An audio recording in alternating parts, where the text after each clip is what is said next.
For the 5 years we've done this program, I've wrestled and struggled to find somebody to give us a slightly different perspective on matters that are very important to us today, whether it's economic or social or political. I find universities to be heavily influenced by liberal thought, which is great, but we also wanted to see if we could get different perspectives that are not necessarily popular on college campuses, as you might see tonight. So with that in mind, I was able to find our great speaker, Benjamin Powell, who's going to speak to us tonight. So I am expecting a very engaging presentation, and I'm also expecting good and engaging questions and debate to follow. So a little biographical note about our speaker. Benjamin Powell is a director of the Free Market Institute at Texas Tech University and a professor in the Rawls College of Business. He is a North American editor of the Review of Austrian Economics, past president of the Association of Private Enterprise Education, and a senior fellow with the Independent Institute. He earned his BS in economics and finance from the University of Massachusetts at Lowell, and his MA and PhD in economics from George Mason University. He is the author of Out of Poverty, Sweatshops in the Global Economy, which is published by the venerable Cambridge University Press, editor of Making Poor Nations Rich, Entrepreneurship and the Process of Development, published by Stanford University Press, and co-editor of Housing America, Building Out of a Crisis, published by Transaction in 2009. He is the author of more than 50 scholarly articles on policy studies. His primary fields of research are economic development, Austrian economics, and public choice. Dr. Powell's research findings have been reported in more than 100 popular press outlets, including the Wall Street Journal and the New York Times. He also writes frequently for the popular press. His popular writing has appeared in the Investor's Business Daily, the Financial Times, Christian Science Monitor, and many regional outlets. He has appeared on numerous radio and television shows, including CNN, MSNBC, Showtime, CNBC, and he was a regular guest commentator on Fox Business's Freedom Watch. I know he is in the process of writing a book in favor of immigration, and then I think that should be very exciting. I'm looking forward to that new book. So please help me in welcoming Dr. Benjamin Powell.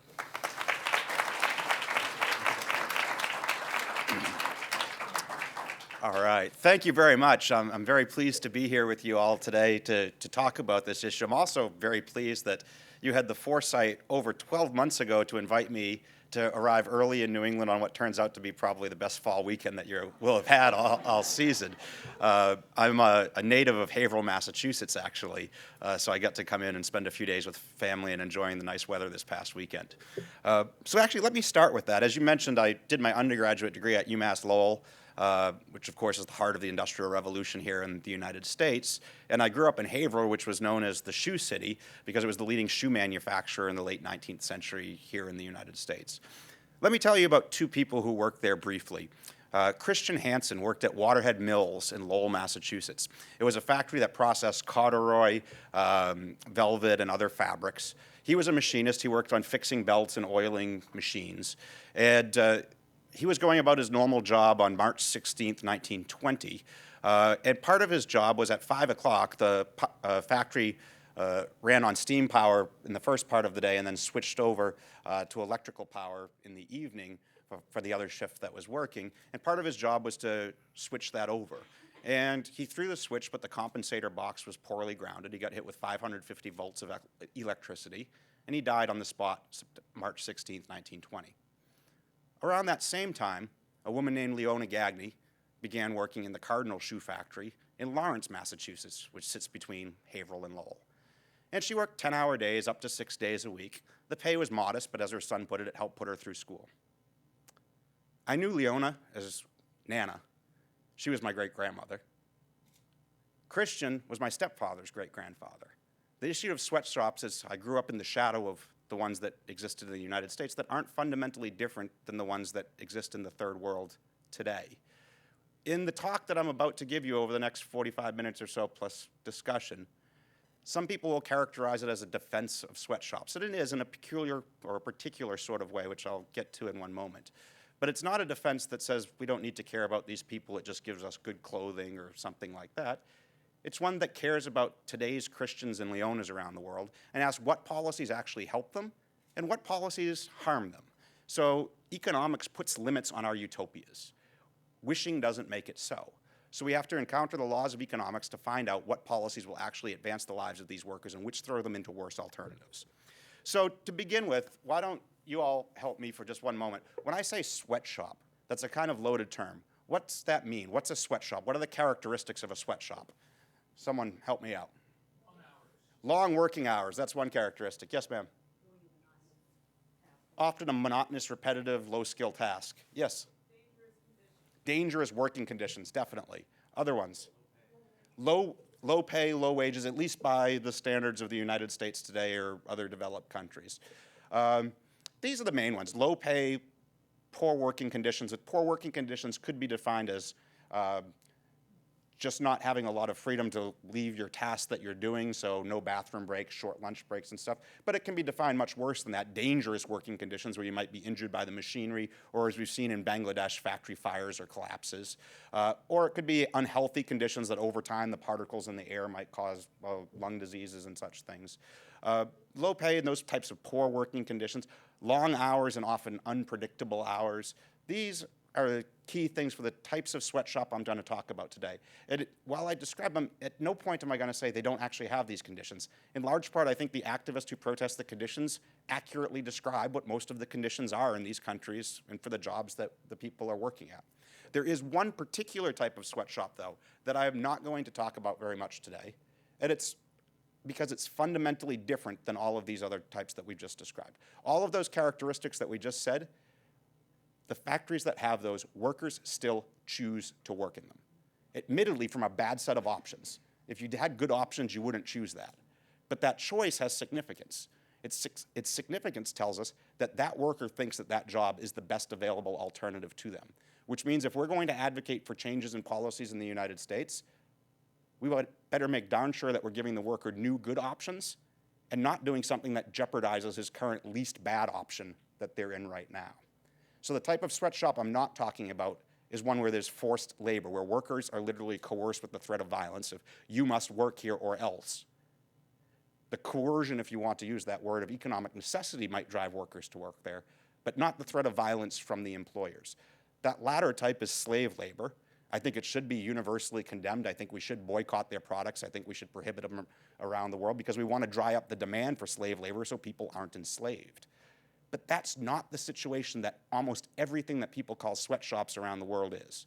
And it's something that anti-sweatshop activists often blur. There's a guy, Jim Keedy. I'm waiting for the invitation to debate him at one of these college campuses one time.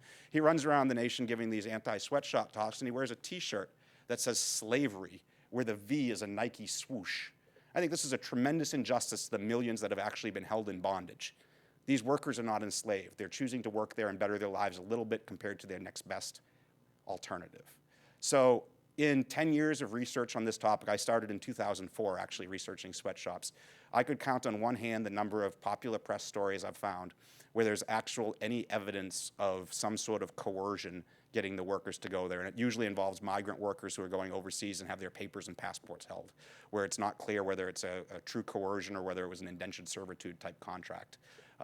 There's just not enough information. The vast majority of everything you hear that someone says is a sweatshop has all of the bad conditions, but workers who are choosing to work there.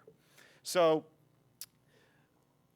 briefly, the anti-sweatshop movement is a mix of different people. The AFL-CIO and UNITE, which is a garment workers union in the United States, have been active in it since the mid-1990s.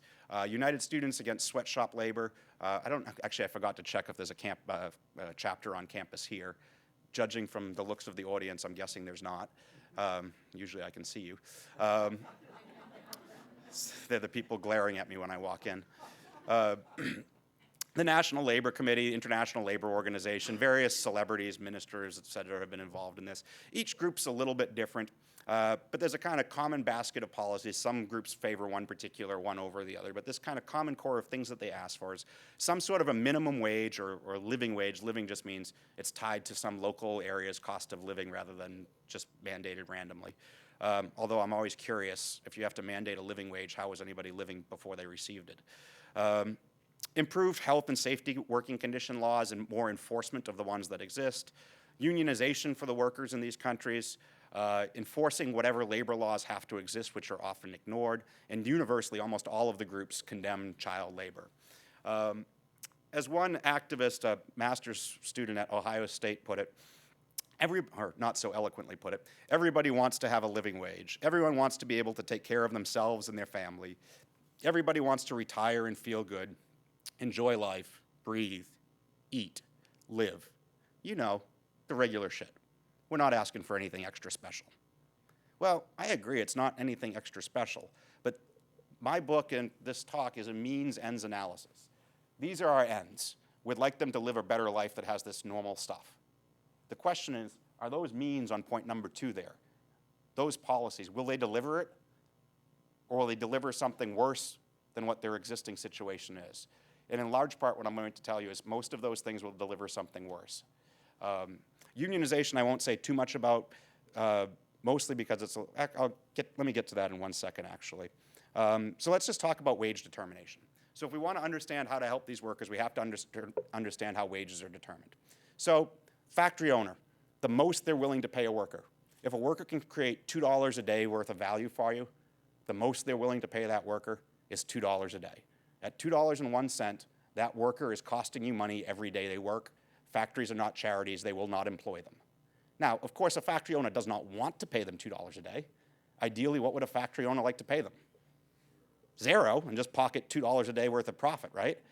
But of course, you can't do that. What stops you is whatever the worker's next best alternative is.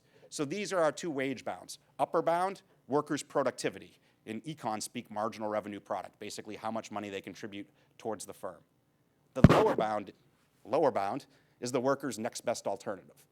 Actual wages can fall anywhere within that gap. If we want to help workers, we need to do things that are going to raise the upper bound of their wages, how productive they are, or raise the lower bound and bring it up closer to the upper. So if you only have Nike in town and your alternative is begging, scavenging, subsistence agriculture, there might be a big gap between your upper and lower bounds.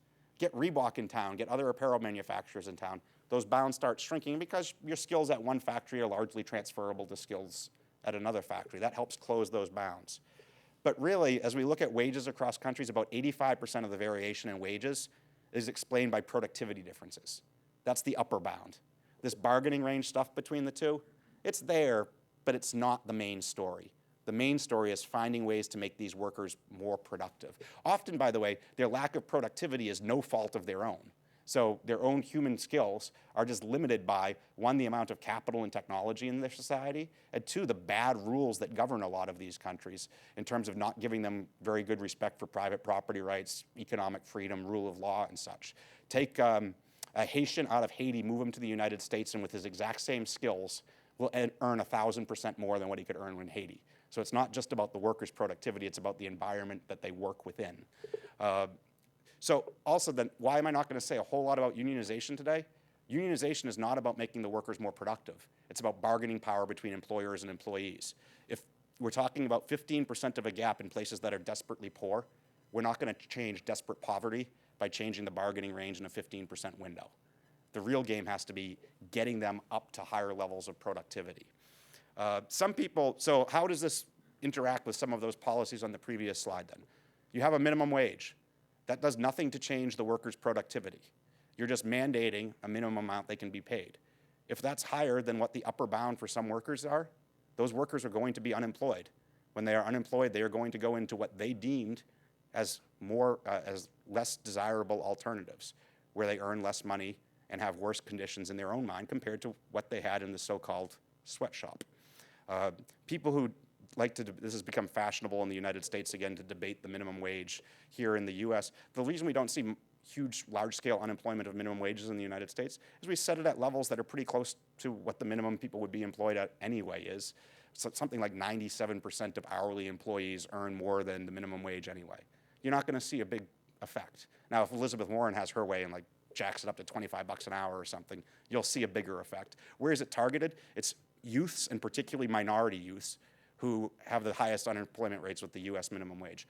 But by the way, we do have experience giving a US minimum wage to a poorer country and get to see the massive effects. The first minimum wage in the United States was in 1938 under the Fair Labor Standards Act. At the time, it set the minimum wage at 25 cents an hour. US productivity then was roughly 62.5 cents per hour. But the law applied to the United States and all of its territories. At the time, average productivity in Puerto Rico was about 3 to 4 cents an hour. Massive unemployment and bankruptcy in Puerto Rico. Putting in first world style minimum wages in countries where productivity is much lower leads to companies closing and workers being laid off. There's no doubt about it. Some people will respond, can't it just come out of the company's huge profits? These companies make millions of dollars. Nike's just not going to stop making shoes. Well, of course not, but Nike doesn't confront a choice of make shoes or not make shoes. It confronts a choice of how do I make my shoes? If you legislate higher prices for third world labor for Nike, they will use less third world labor and they'll use its two substitutes: more capital and fewer workers, and more productive workers from richer parts of the world.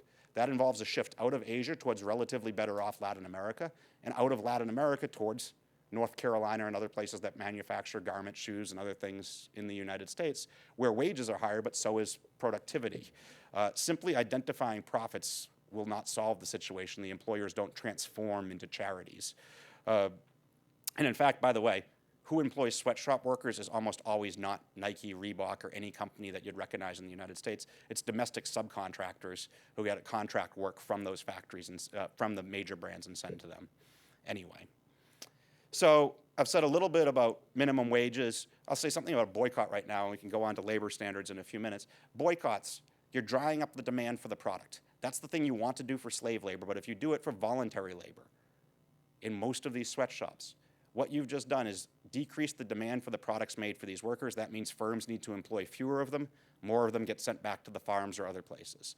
Also, if you think about their productivity, imagine the worker who's stitching shoes. How do we measure his contribution to the firm's profit? It's not just his physical productivity of making the shoe. It's what that shoe fetches when it gets into the first world.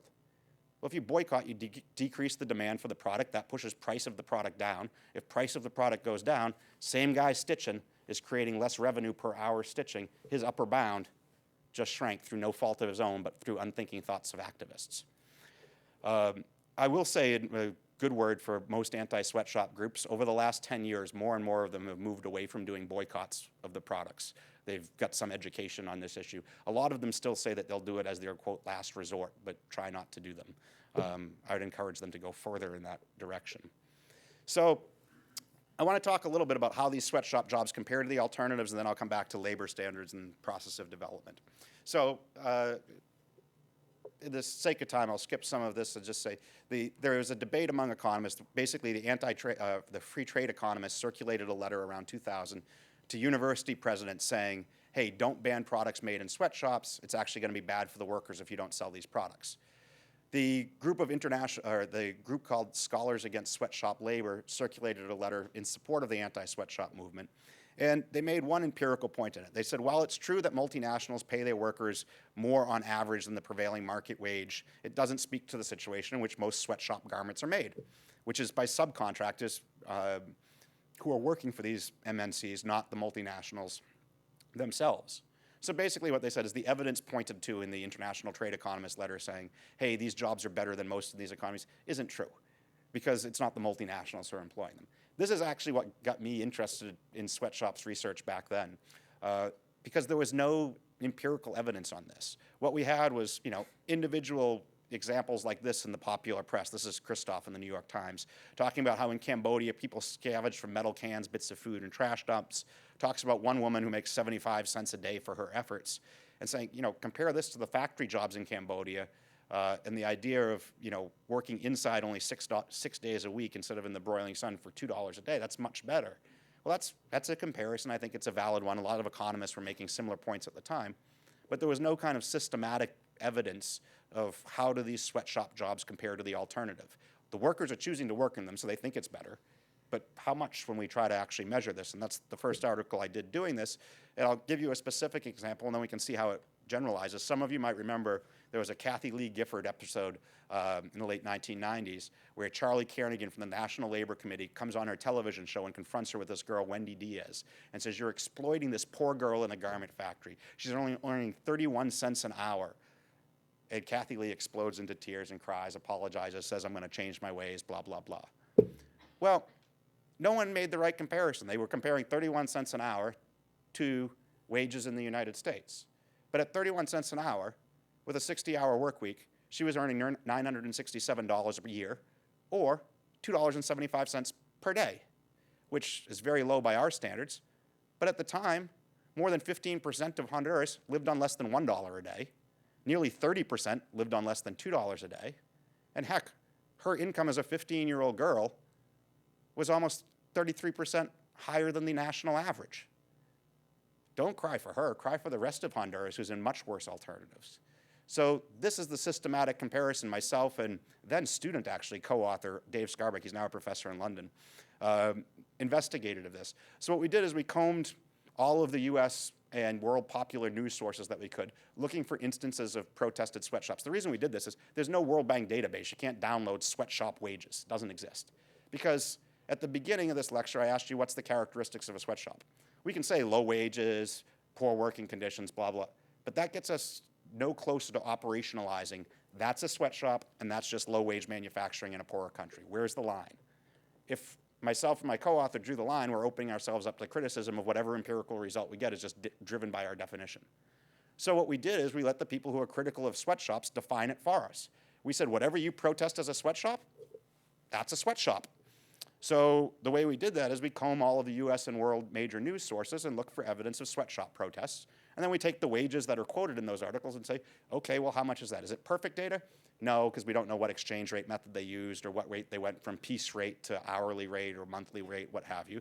But that should just be noise, except that many of the story's sources are these anti-sweatshop activists themselves, which, of course, if they're trying to say these jobs are bad, they might be biased to using the least charitable methods of converting these wages. So to some extent, the data might systematically understate wages. But since I'm going to try to say that these things are better than the alternatives, it cuts against what I'm trying to say. So this is for more of the college students in the crowd. This is the face of some of your sweatshop employers identified at the time. Mary-Kate and Ashley, Walmart. I thought that was P. Diddy, but then someone corrected me. It's 50 cents. Yeah, I don't know my rappers. I just Googled P. Diddy, and I got an image, and I used it. So 50 cents, he pays his workers more than 50 cents. He's free and clear. So this size room, this is probably a little bit tough to see, but this is the list of countries. And by the way, I updated it when I did the book, so everything's from 1995 through 2010. What we have is a lot of examples from Bangladesh, a few from Brazil, a couple from Burma, although I'm not going to be able to make a comparison from Burma because it's such a hellhole you can't actually get reliable standard of living data out of the country, which gives you an idea of how this might compare to the alternatives. Cambodia, a bunch in China throughout the period, Costa Rica, Dominican Republic, El Salvador, Haiti, Honduras, India more recently. They weren't actually in my original study, it all came post-2004. Indonesia throughout the period, a lot of those examples are Nike. Laos, Mauritius, which is an odd one I'll come back to, Nicaragua, South Africa, Thailand, Vietnam. All right, so first we have to understand the abject poverty that is in this list of countries. This is the rate of people living under $1.25 and under $2 a day. That's kind of your international poverty, extreme poverty thresholds. In purchase, PPP is purchasing power parity. It means we're holding the basket constant across countries.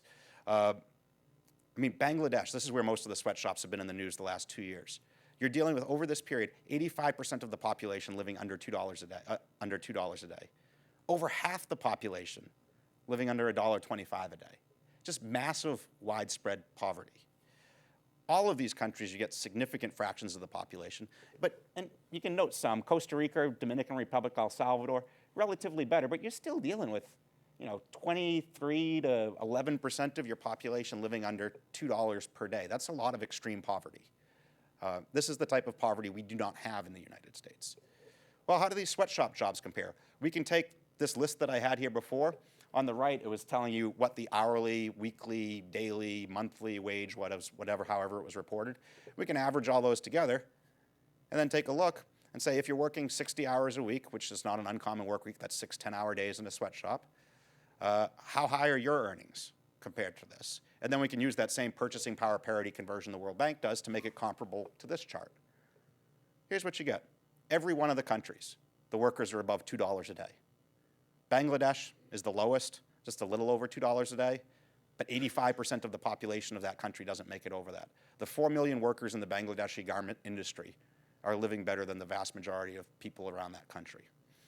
Notice that some of these, like Costa Rica, Dominican Republic, El Salvador, that's where you had smaller amounts living in extreme poverty.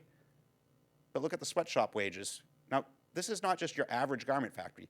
These are the garment factories that have been singled out for protest and made US and world popular news sources. Some of them up to $17 a day. That's much better than the extreme poverty. But we can up the bar. Instead of just comparing them to extreme poverty, which is valuable, let's compare it to average. So this next one does the average sweatshop's earnings as a percent of average income in the country. So that, well, if I walked over, I wouldn't be able to reach anyway. But the 100% line that you see going across, that would be if your average protested sweatshop in that country paid a wage that equaled the average income in the country. So in the United States, that would be roughly a $40,000 job would put you at that 100% line. What we see here is a few countries where the sweatshops are way above what average income is. So Haiti, Honduras, I mean, 200, 250% of average income. This is, protesting a $200,000, $250,000 job in the United States. It just makes no sense. It's better than not just extreme poverty, but almost anything that's available to people there. A lot of them are clustered kind of right around 100%. So Bangladesh, they're up to about 85% of it. Costa Rica, maybe 105. Oh, by the way, the different hourly estimates are just because we didn't have hard data on number of hours worked. Some places like Cambodia, there's not different hourly estimate just because we only had the data as weekly, so we don't need to just guess on hours. But in general, it's the 60, 70-hour lines that are the more accurate. After all, one of the characteristics is long hours. So Dominican Republic, El Salvador, India, Indonesia, Vietnam, they're all kind of in the ballpark of, these jobs are somewhere around average income, which, by the way, is often skewed in these countries as many of the ruling elite hold a lot of the wealth and income, and the alternatives for many other people are much worse.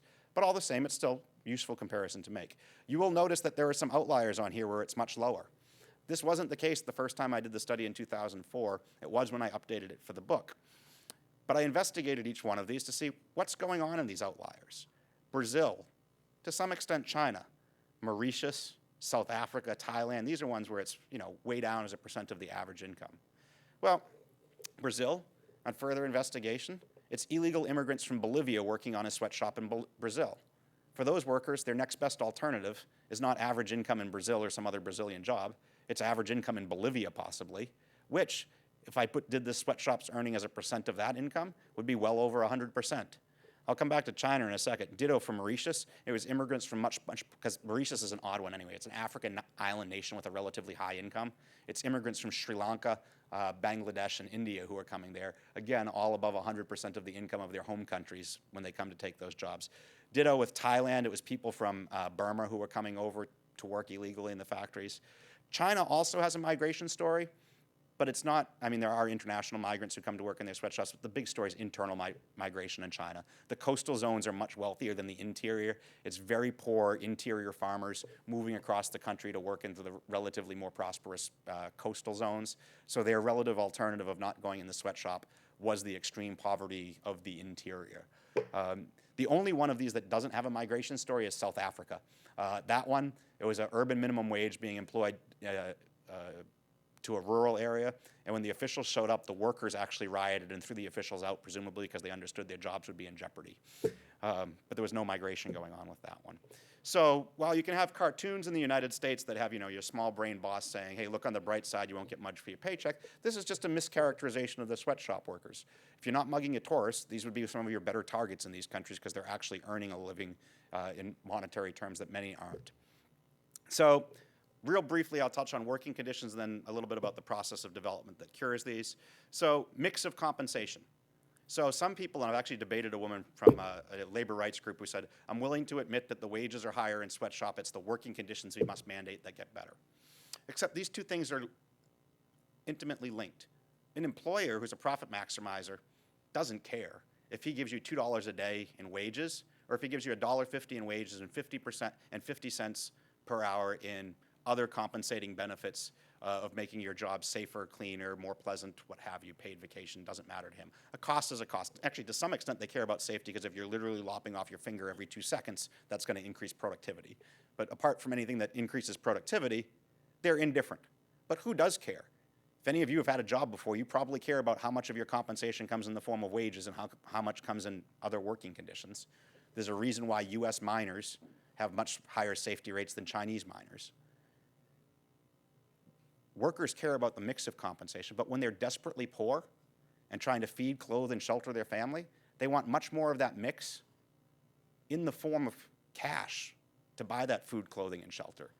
As incomes go, as productivity goes up and total compensation goes up, employees demand a better quality of job, safer, more pleasant, shorter hours, more predictable hours. These are all things economists would call normal goods. As your income and productivity go up, you want more of your compensation that way.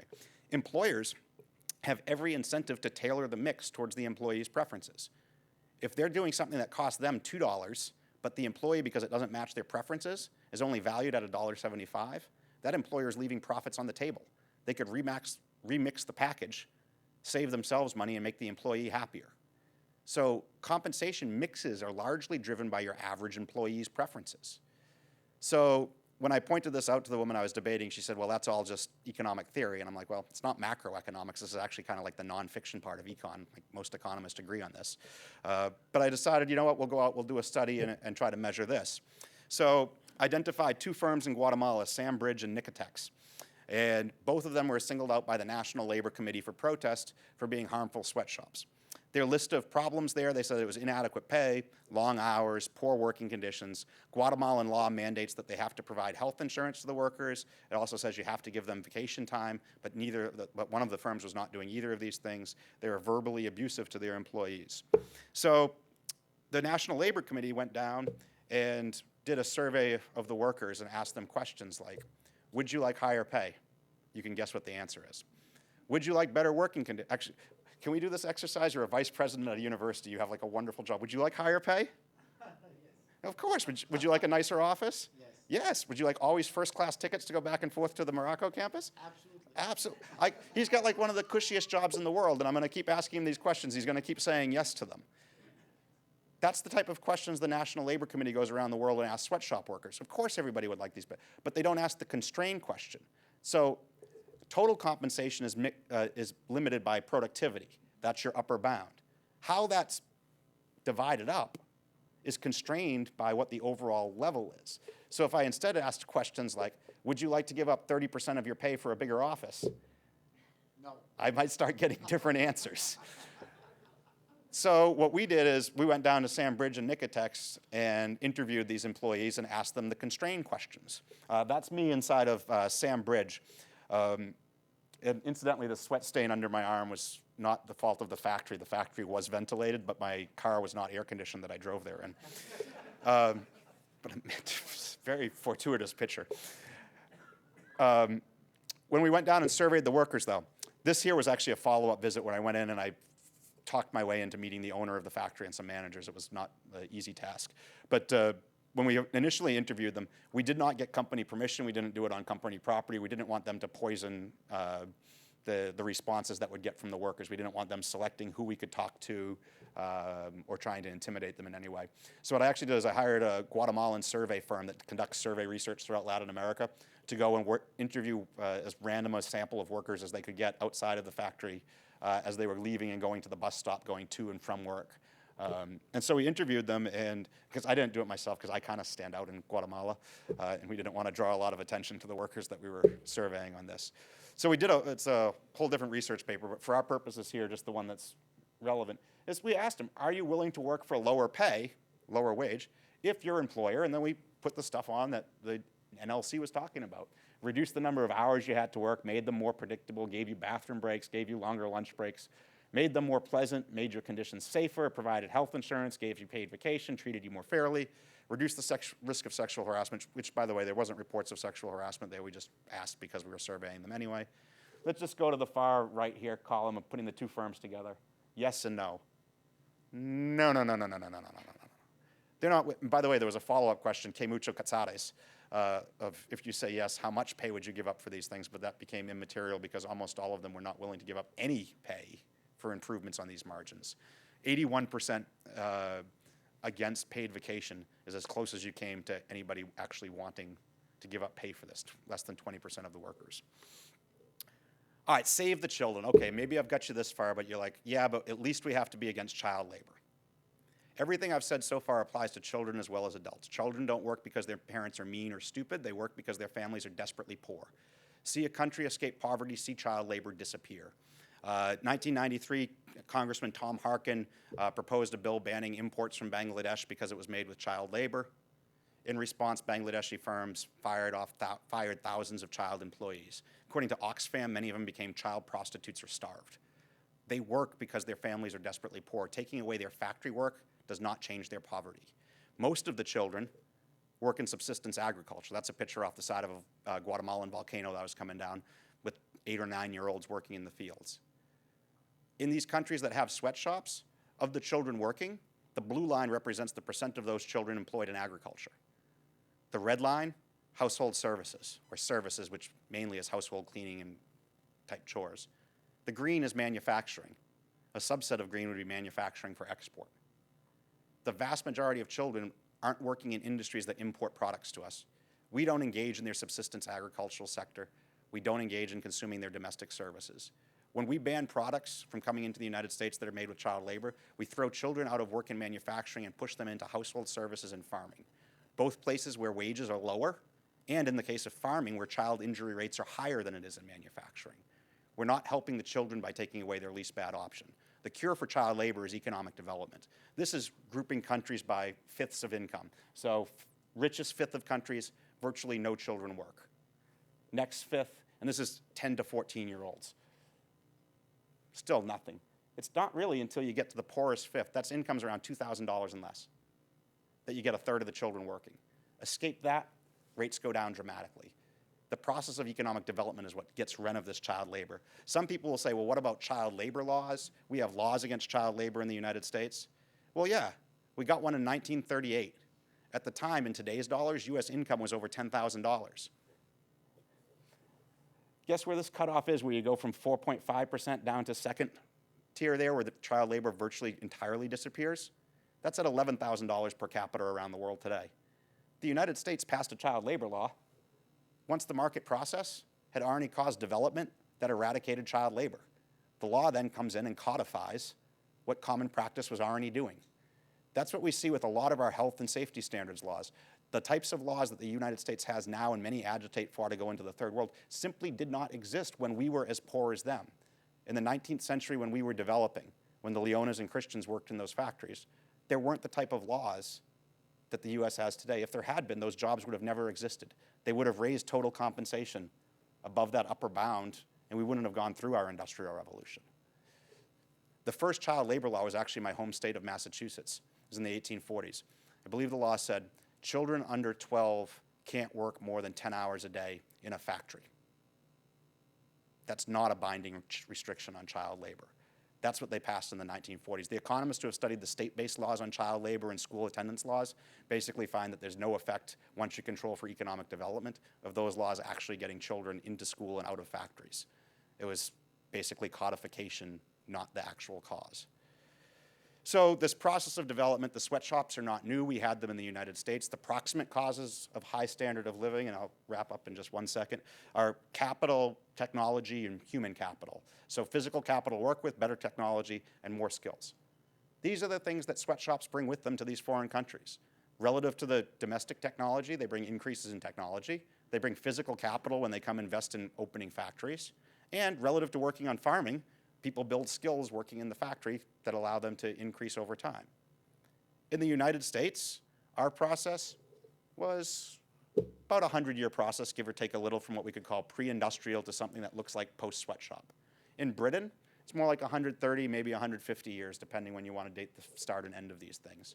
Why did it take longer in Britain than the United States? Well, Britain was the first country to move. It had to create all of the capital anew.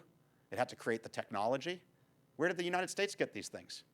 Well, first it was in Rhode Island that they smuggled in plans in somebody's head to copy the factory stuff and repeat it there, so we stole the technology. Then it was actually British foreign investment is one of the things that fueled northern industrialization. So our process happened quicker because we got more of their technology and capital coming in that they had to create anew for themselves. But this process is even greater now.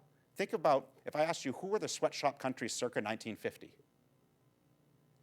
Hong Kong, Singapore, Taiwan, South Korea, maybe Japan a little bit. They had industrialized previously and got decimated by the war. All of them didn't take a 100-year process of development. Hong Kong is a generation. They had an under $600 per capita income in the 1950s in today's dollars. They were a first world country by 1980. For the students in the room, you won't remember this, because if you think of Hong Kong, you think of high-tech products that come to the United States now. But even when I was growing up, made in Hong Kong was still like a joke. It was toys, trinkets. For some of the other people in the room, some of it was made in Japan, but it was a lot of apparel, particularly of low-quality type. From 1950 to 1980, they jumped from pre-industrial to first world. From 1980 to now, they've reached and surpassed, in many instances, the United States standard of living. Why did it happen so much quicker?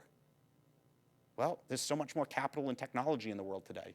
If you get your institutions right, that capital and technology can flow in, and it's not a magic bullet. It doesn't make you develop like that. But in a generation or less, you can go from pre-industrial to first world, or to first world circa 1980s standards. What we're witnessing around the world today is the greatest reduction in extreme poverty in sheer numbers in world history. What's happened in India and China over the last decade and 15 years. They've got a long way to go. But of the moving of people out of the under $1 a day, under $2 a day poverty and up to something better, it's happening at a fast rate right now. And it's because of this process. It's not because of the laws that are passed. I was just in Hong Kong 3 weeks ago. It's an inspiring sight to stand up on a tall building in that city and look, and it's not just central, which would make Manhattan look a little bit small, but it's looking in every other direction and seeing the development span out across the peninsula going inland, and how many people that's pulled out of pre-industrial standards of living. It's an inspiring sight, truly. And what they do differently then, so I've said the proximate causes of development, the fundamental are good institutions. And by good institutions, I mean something that approximates a rule of law, respects economic freedom, and gives you security and private property rights and contracts. Find me a country that does those three things, I'll find you either a rich country or a country that's growing rapidly to become rich. Find me a country that doesn't, and I'll show you a poor place or a place that's getting poorer. Hong Kong has been the epitome of that. It's been the freest economy in the world ever since we started measuring that more than 40 years ago. Of course, what they've got going on with China today in terms of political freedom is going to be an interesting thing to watch how it plays out, but historically their policies have been very pro-freedom. Same is true of Taiwan, South Korea to some extent, certainly Singapore. Notice I'm talking about economic freedom, not political freedom necessarily. We can talk more about that in Q&A if you want. So some people actually, I was giving a talk at Florida State and there were protesters. They created this meme and put it on their Facebook page, so I stole it for the talk, but then I forgot to take it off. But it says benefit from white privilege and denies it, advocates sweatshops and third world growth. And they found a picture of me at the Patriots game. The second part's definitely true, but the first part, benefits from white privilege and denies it, no. Benefit from privilege, yes. The same privilege every one of us benefits from, that we either were born in or moved to the United States. We benefit from the inherited capital stock, technology, and good institutions from the prior generations who lived here. But that's true regardless of what your skin color is. A Nigerian, much like a Haitian, actually both of them are about the same, take a Nigerian immigrant right now, move them to the United States, their income goes up by 1,000% compared to what it was with the same skill level in Nigeria. The privileges from interacting with the capital stock, technology, and good institutions has nothing to do with skin color. So what good can activists do? I think the ethical branding stuff, we can do more of it in Q&A. Might be a help on the margin in some cases. So sweatshop, and you promise that the workers are paid a little bit higher wage. You identify consumers who are willing to pay more for that. I don't think anything I've said so far is anti that. It's about shifting out your demand for the product through your marketing, and that raises the upper bound of the workers. That's fine, but a lot of consumers care about feeling good, not about doing good. There's a group called Shop for a Conscience Consumer Guide. They guarantee that all of the products made in their factory, all of the products sold in their catalog are made in factories that pay a living wage, have the right to unionize, and have good working conditions. That's a map of their factory sources. They market this as if they're helping third world workers. What they're doing is shifting jobs out of Asia and Latin America and to unionize workers in the United States. It's a buy in the USA campaign disguise. And if your thing's buy in the USA, fine, go for it, but don't masquerade pretending you're helping third world workers doing this. And this is a problem, I think, with a lot of ethical branding stuff and fair trade coffee stuff as well. So what good can activists do? you got to be careful with the branding stuff. I think buying the products, certainly not abstaining from buying them, aids in this process. Agitate for freer trade with these countries. If we don't have tariffs against their goods that come in, that means each shoe that that person or each clothing garment that the person produces creates more revenue for the firm. That bumps up the upper bound by a change in tax policy. It also allows a greater quantity of their goods to come in and employ more of them and pull them out of the other sectors. Also, as an added bonus, there's an increasing literature on what's called contagious capitalism, where a country that's more economically free, when trading with a less free country, over time that less free country starts to become more free. So there's like kind of some institutional migration. I think actually the biggest thing that any anti-sweatshop activist could do to help the workers would be to advocate for more open borders with the United States and these countries. If the goal, remember means ends, if the goal was the welfare of the workers, getting them development in their home country, institutional reform, I think is really hard. There's a bad track record of the U.S. trying to, there's no shortage of U.S.-style constitutions around the world that have governments that do nothing that looks anything like the restraint that's in the United States, either now or in the past. Constitutions are pieces of parchment, they don't enforce themselves.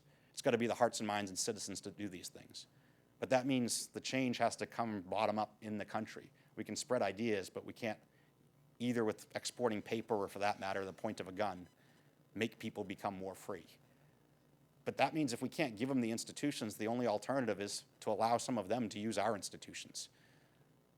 Upshot is, unlike institutional reform that might take you a generation to grow from pre-industrial to first world, move a Haitian to the United States, the development happens like that. They instantly increase their productivity by orders of magnitude larger because the capital, technology, and institutions are already here. They don't have to accumulate. So I think in large part what anti-sweatshop activists have done would be detrimental for the welfare of people in the third world. I think you could kind of evaluate the anti-sweatshop movement on three margins. They've been very good about getting it into the public consciousness so that almost everybody before they arrive here tonight, unless you've read the book or done some other economic stuff, is probably thinking talk is going against common sense that everybody in society probably knows. They've been good at getting it at that level of recognition. They've been okay at getting companies to pay lip service to social branding and stuff like that. Where they failed is to get it in the realm of public policy embodied in the laws. And my argument would be that's a good thing if they actually did. It would hurt more of these workers than it would help them. Instead, they should change what they've been doing if they really care about third world workers, embrace the products and buy them. Don't run away from them. With that, I'll conclude and open up for questions. Thank you.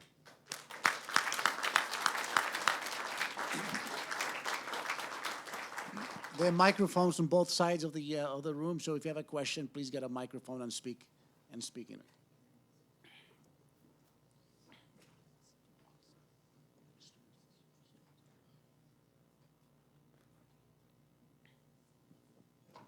Thank you. You had lots of information that was very, very interesting, very thought-provoking. I have two questions, or one question and a clarification, please. So if I understand correctly, in a sentence or two, you are advocating for what is in fact already happening, which is a global economy, and you are arguing against our putting up more barriers to that process. And my question is, what about Buy American? What do you say to people who raise that issue? I think so. Keeping in mind that my analysis here is if we care about improving the lives of sweatshop workers, what will do it? If that is going to be our ends, improving their lives, a Buy an American campaign will hurt them. The separate question is then, aside from that, do I think a Buy an American campaign is a good idea? My answer is no, but if you want to personally engage it in yourself, who am I to tell you not to? If you get extra happiness out of buying from an already wealthy American instead of a poor person in some other part of the world, economics doesn't have anything to say for or against you. That's an ethical question for you yourself to decide. I would say that if we tried to embody that sentiment in policy rather than in your own personal purchasing decisions, it would make America a poorer place. Our products would be more expensive and of lower quality. I mean, international, if there's one thing that you can actually get economists to be on the same page on, it's international trade, or actually, for that matter, trade between people, regardless of what countries they live in, enhances the wealth of both parties, whether they're poor or rich. And that movements in that direction make us poorer. I think the buy local movement and stuff in general is a bad idea for most. But that's a little bit aside from just the analysis of helping third world workers. Microphone, please. Yes. Hi. So I just had a question about sort of the last couple slides you were talking about. So if we get rid of a tariff on trading and we bump up that upper bound of the worker, what actually encourages the companies to say, like, oh yeah, we can pay you more now? What keeps them from saying, oh great, we don't have to pay this tariff and the workers are happy, so we just won't pay them more?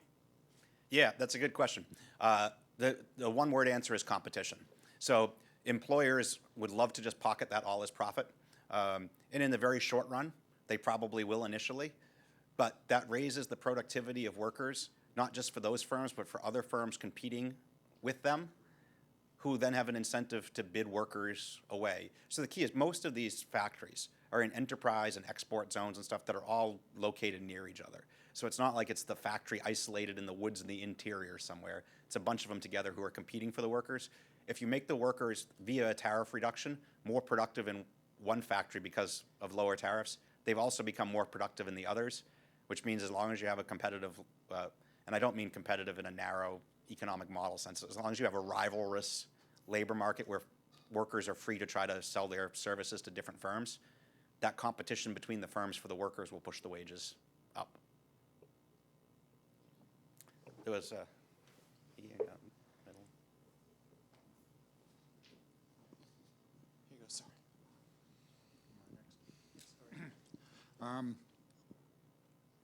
To what extent do microloans to women in third world countries provide the kind of economic incentives that would help the local people, as opposed to, I guess, any other plan?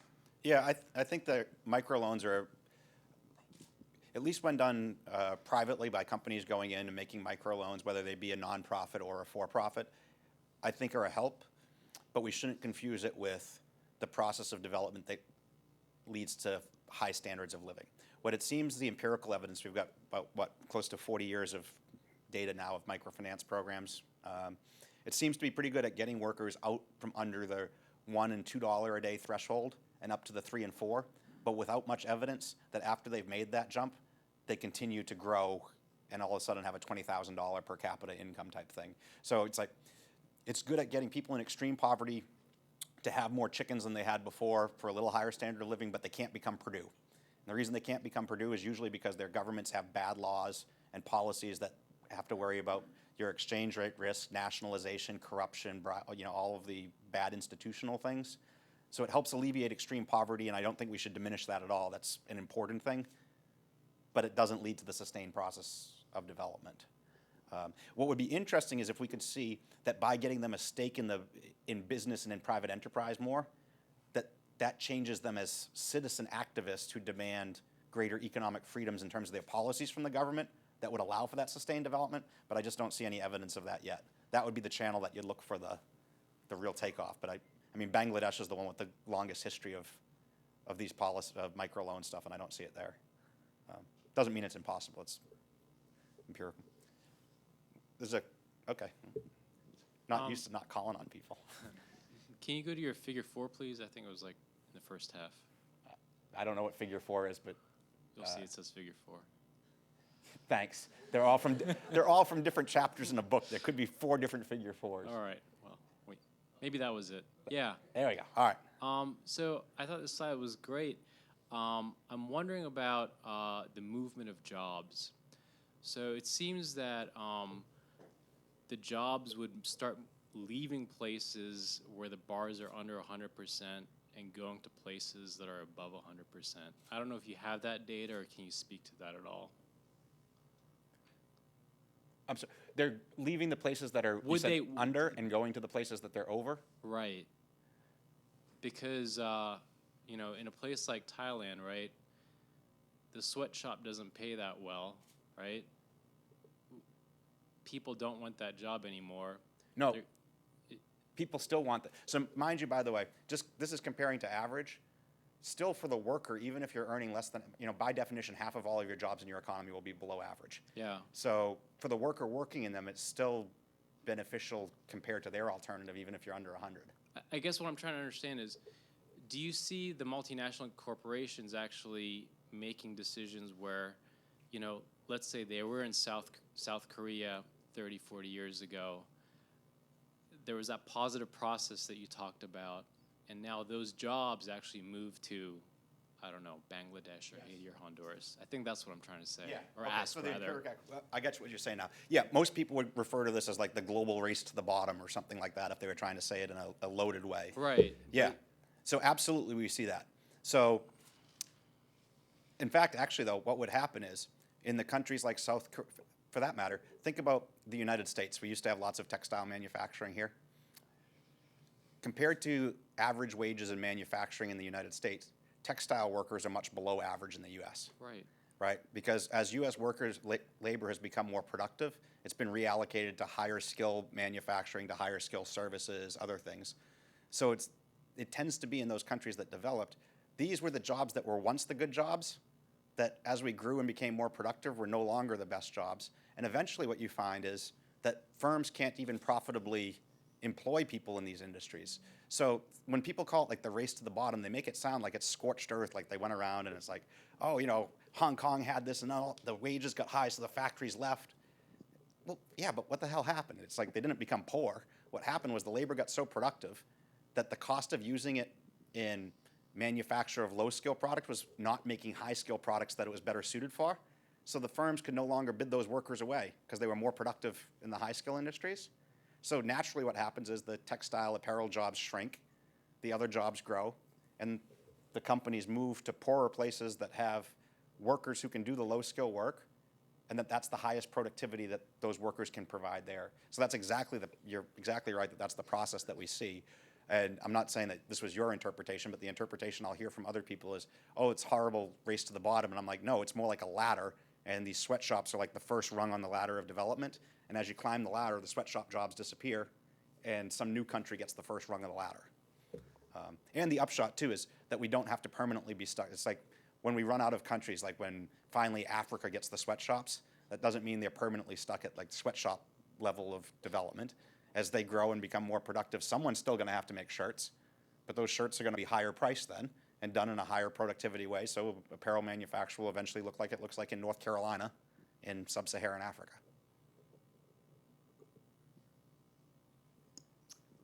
Is there any way that you've seen, or maybe in one of your country examples, to expedite that, getting off that first rung through government, perhaps? Does the government have another role besides institutional reform, rule of law, and all that stuff?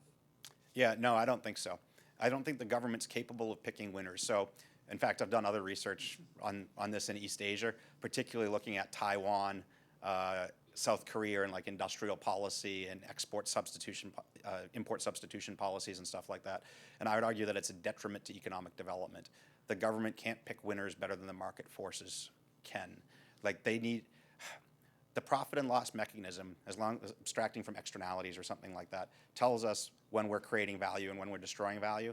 When government policies rig some of those prices going in, we lose our feedback mechanism of how to best create wealth. And it can lead to, governments can industrialize, Stalin could industrialize, but he couldn't promote economic development in terms of delivering a better standard of living to his people in his people's own mind.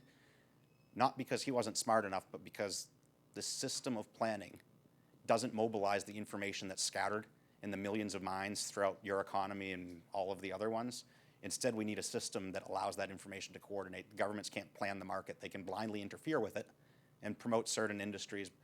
But in terms of evaluating as positive development, I think theoretically it's impossible, and that empirically what you find is some of these countries did have industrial policies like Japan, South Korea, and Taiwan, but simultaneously they were some of the most free countries in the world. It's just they were very free, plus had a little industrial policy. So Japan, I think in 1970 was the 7th freest economy in the world. Taiwan was at like 15. South Korea was in the top 20%.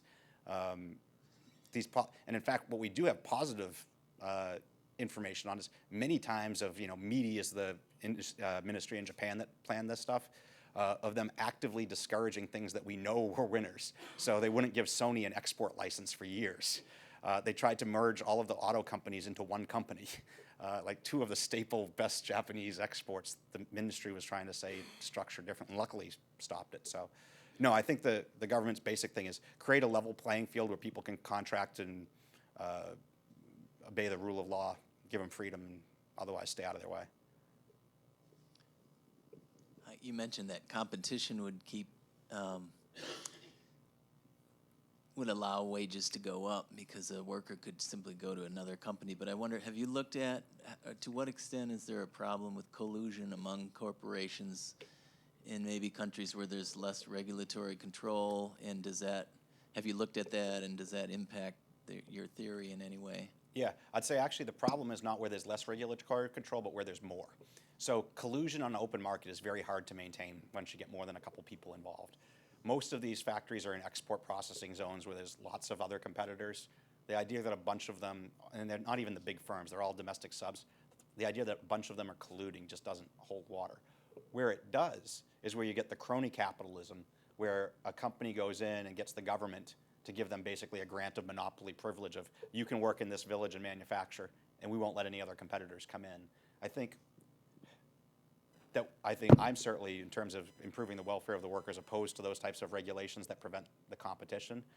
I do also think we can recognize that relative to its prior circumstances of having no company, that's an improvement, but I'd rather see it improve more and have more competition for them.